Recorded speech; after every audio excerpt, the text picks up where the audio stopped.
Hi there. Last week, Andrew Mountbatten-Windsor, known as Prince Andrew until recently, was arrested by British police for possible crimes connected to information revealed in the Jeffrey Epstein files. So in the news and during discussions on TV and online, three adjectives were often used. The first is the word seismic.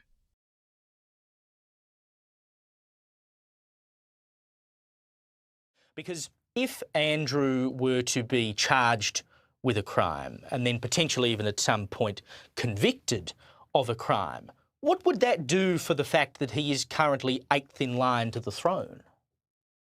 I mean, it would be absolutely seismic. It's already been seismic that we've seen a member of the royal family arrested for the first time since the 1700s, according to...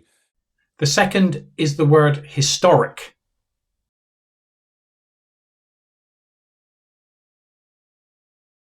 For a man once second in line to the throne, the optics were staggering. From palace balconies to a custody desk, Andrew's fall has been nothing short of historic. And the third is the word unprecedented. It's enormous. It's pretty close to unprecedented. In fact, it is unprecedented. What do you make of the handling of this? I think you've got to look at the statement today and just look at the unprecedented nature of it. Here you've got the king, the head of state. All of these words have been used to describe the events connected to Andrew's arrest. But what do they mean? And do they mean the same? Let's look at them in more detail. Let's start with the word seismic. This is an adjective whose basic meaning is connected to earthquakes.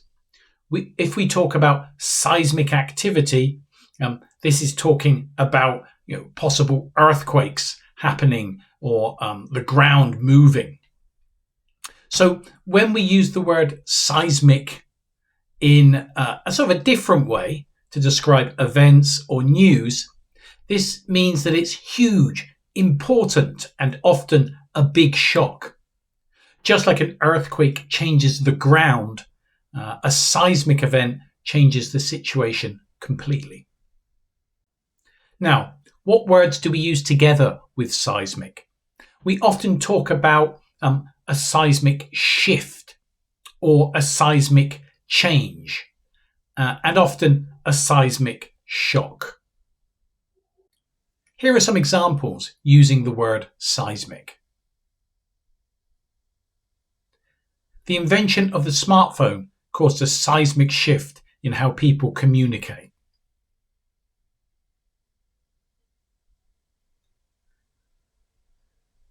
The CEO's sudden decision to leave the company was a seismic shock to the employees. Okay, let's now look at the word unprecedented. Again, this is an adjective, and its main meaning is that it describes something that has never happened or been done or been known before. It is something which is 100% new. In terms of the words we use it together with, we might talk about an unprecedented level, an unprecedented scale, or, as is used with the Prince Andrew situation, an unprecedented event. Let's look at some examples with the word unprecedented.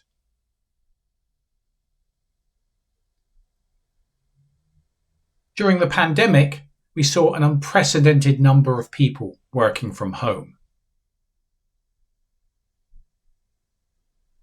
The young athlete's success is completely unprecedented. Okay, let's look at the last word, and this is historic. This has the meaning that something is so important that it will be recorded and remembered in history. It's important not to confuse this with the word historical. And this simply means something that happened in the past, even if it was not important. What words do we put together with historic? We might say a historic moment, a historic agreement or a historic victory. Let's look at some examples using the word historic. Neil Armstrong walking on the moon was a truly historic event.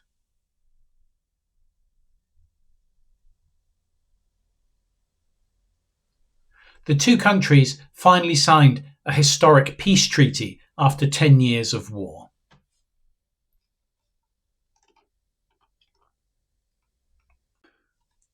Okay, so we have these three words. We have the words seismic, unprecedented, and historic. So what's the difference between them? Obviously, one difference is the words we use it together with, but also there are some differences in the meaning. The word seismic focuses on the impact or the shock. This changes everything, like an earthquake. People are shocked, amazed by it.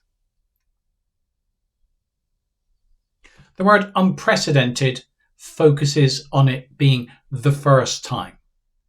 This has never happened before. This is the first time. The word historic focuses on being remembered. It's something that will go into the history books as a very, very important event.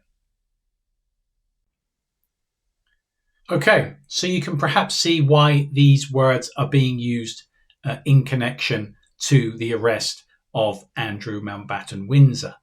It is certainly a seismic shock that a former royal has been arrested for the first time. It is definitely unprecedented. Certainly in recent times, a member or former member of the royal family has not been arrested. And it's a historic event. This will definitely be remembered in the history books as a key moment in the history of the royal family.